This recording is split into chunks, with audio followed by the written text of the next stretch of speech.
Hello everyone, কেমন আছো তোমরা সবাই? তো এখন বাজে দুপুর ওই ১টার মতো। আর আমি চলে এসেছি যেখানটায় কার্তিক পুজো হয়েছে সেই জায়গাটায়।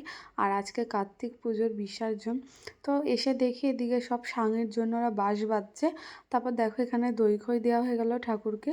আর আজকে ওরা ঠাকুর বিসর্জন দিতে যাবে ঠাকুর সাঙে করে। আর এটা হচ্ছে ঠাকুরের চালি, তো ওরা সবাই মিলেই ঠাকুরের চালিটা বানিয়েছে। তো কেমন হয়েছে চালিটা তোমরা সবাই কমেন্টে জানিও।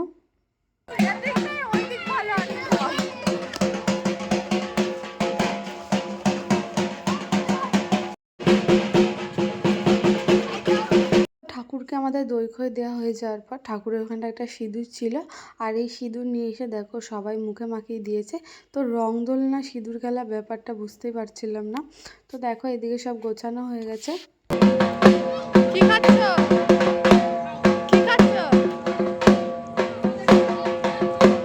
এখন যাচ্ছে ওরা ঘট বিসর্জন দিতে। তো দেখো ঘরটা মাথায় নিয়েও নিয়েছে। আর বড়রা যেরকম ঘট বিসর্জন দিতে গেলে ঘোড়া নিয়ে যায়, ঠাকুর বিসর্জন দিতে গেলে ঘোড়া নিয়ে যায়, তো তেমনই দেখো এরাও সেই স্টিলের একটা ঘোড়া নিয়ে নিয়েছে। আর এটা হচ্ছে ওদের গ্রুপ। তো এরা সবাই মিলে পুজোটা করেছে।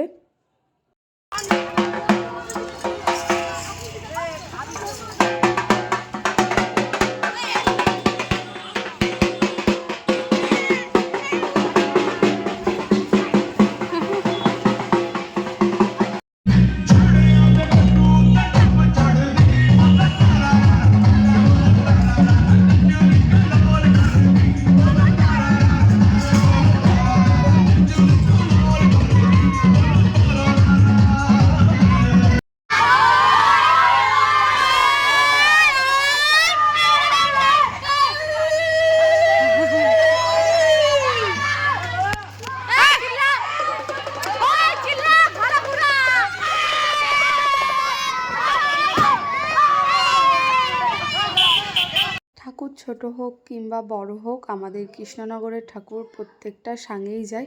তো তেমনই দেখো আমাদের এই ছোট বাচ্চারাও সবাই সাঙেই নিয়ে যাচ্ছে ঠাকুর। আর ঠাকুর বিসর্জন দিতে এখন সবাই বেরিয়ে পড়েছে।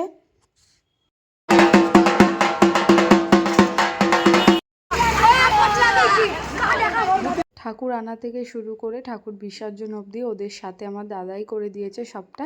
কারণ ওরা প্রত্যেকটা বাচ্চা মানুষ, কোথা থেকে কি হবে না হবে, ওই জন্য আমার দাদাই ওদের সাথে থাকে প্রত্যেক বছর।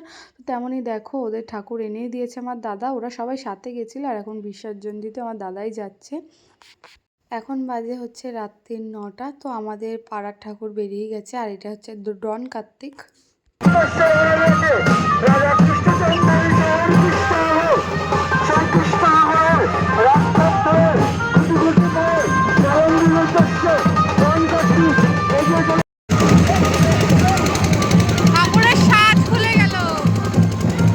আজকের ভিডিওটা এই পর্যন্তই। দেখা হচ্ছে নেক্সট ভিডিওতে। তো ভিডিওটা কেমন লাগলো তোমরা সবাই কমেন্টে জানিও।